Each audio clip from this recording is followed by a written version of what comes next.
Bullet Train is a non-stop, high-octane action movie which just kept getting more and more ridiculous the further I watched. And it may just be one of the best movies of the year. Let's talk about why. Bullet Train is a movie I've been highly anticipating this year because I kind of expected it to be goddamn awful. This is an American adaptation of a Japanese novel. A novel by Japanese novelist Kotaro Isaka. It's a novel I started reading recently and I haven't even finished it yet, but these are the sacrifices I make for this little movie channel. I now have spoiled the ending for myself, but the book's always better. It's the case in every instance of book to movie. The book is always better because they can fit in more detail and there's no time constraints. They can put in a lot more into the movie. Into the book. Why did I say movie? Who knows? Now I have been really enjoying the book. I'm about halfway through the book, but we're here to talk about the movie. And the weird thing about this movie, for me at least, is that it came out on a Wednesday.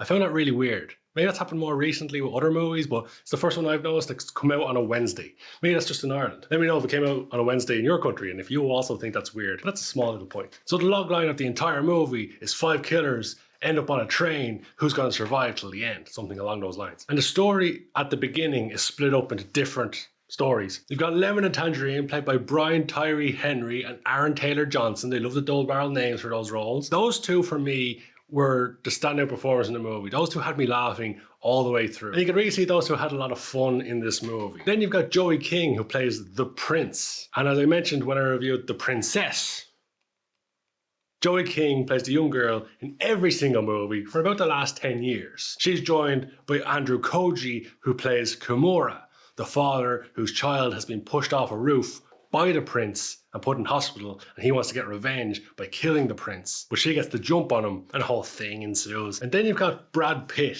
who in the book, his character's name is Nanao, I believe. I'm terrible with Japanese names. I apologize if I offend anybody with my terrible pronunciations. In the movie, he's given a nickname Ladybug, because I don't know if you noticed, but Brad Pitt's not Japanese. And beyond that, the cast is even further star-studded with the likes of Michael Shannon, Hiroyuki Sanada, Sandra Bullock, Bad Bunny even popping up in this one, and some very funny cameos that I don't want to spoil. The movie is 2 hours long, and it flew by for me. It was fantastically paced for the most part, dipped a little bit in the middle. As I mentioned at the beginning, the action was just non-stop. It kept getting bigger and bigger and bigger. More twists, more turns. Some of them you saw coming, of course. Some of them you might not have seen coming. But overall, the storytelling within the movie is fantastic. And it's no surprise really, because as I mentioned, I'm reading a book. I'm only about halfway through, but I've really enjoyed the book. I can't recommend it enough. I think the storytelling within is phenomenal. From the part of the book I have read, for the most part, the movie is fairly true to the book. Now, the movie's never going to fit in everything that's in the book. And certainly with the likes of the Prince, a lot of her story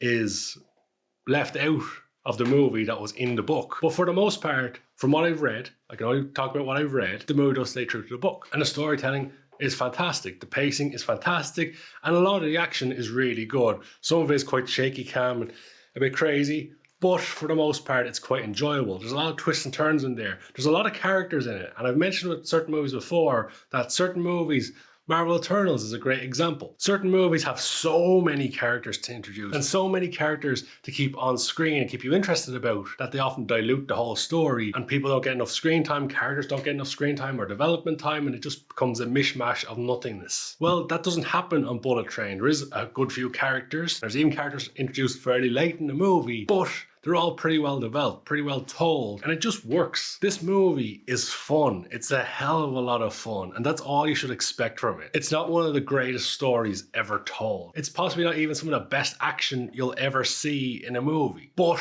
it's a hell of a lot of fun. And what more do you want from a movie at the end of the day? When I left the movie theater on Thursday, because it was actually Thursday when I saw it, I had a huge smile on my face when I left the movie theater. I went to see it with my brother who hadn't read the book, because I wanted someone's perspective of who hadn't read the book and who wasn't anticipating anything of the movie. In fact, it was kind of a grind to get him to come to the movie. He was like, I don't think it's going to be very good. I'm not sure I want to waste the time. It's 2 hours. When we left the movie theater and we were talking about the movie, he said it's one of the best movies he's seen in the movie theater in a long time. For me, it's definitely one of the most enjoyable movies I've watched this entire year. And I've watched some good movies this year. Now, as for my misleading title, is Bullet Train the movie of the year? I would say no. It's not the movie of the year, but it's certainly one of the most enjoyable movies of the year. I don't think it's going to win awards. I don't think it's going to be everybody's favorite movie, but I do think it's just a good movie. It's a lot of fun. So ultimately, like always here on Karl's Movie Film Show, we get down to a rating out of 10. And for The Bullet Train, I've mentioned many times now, I thought it was a lot of fun. You might have noticed. And for me, I'll give it an 8 out of 10. It's a very solid movie, super enjoyable. I can't recommend it enough. Check out The Bullet Train.